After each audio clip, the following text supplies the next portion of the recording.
So let's talk about hub bearings. Traditionally, we never really pushed hub bearings. We just always recommended you run a good quality bearing.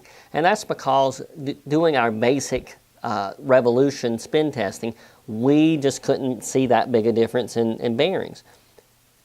Then we got our hub dyno, and we started testing all of these components under full load, and that's changed our minds completely. Let me give you an example. A stock bearing, and what we call a stock bearing is going to be a typical import bearing, because that's what comes with most of the hubs from the various manufacturers. A stock bearing in a loaded coast down test spun 588 revolutions and generated a temperature under load of 243 degrees.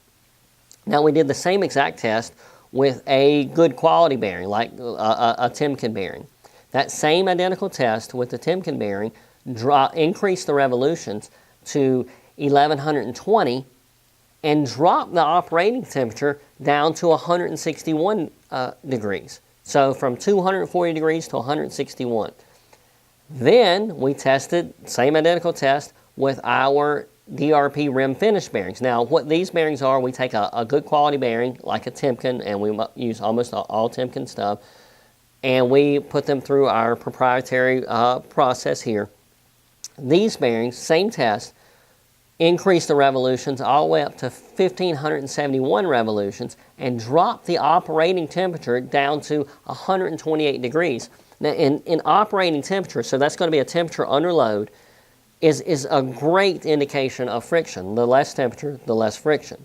So we're talking about from your stock bearings going from a 240 degree operating temperature to 128 degree operating temperature, and increasing your free spin from 588 revolutions to 1,571, nearly 1,000 revolution increase just by running a good bearing.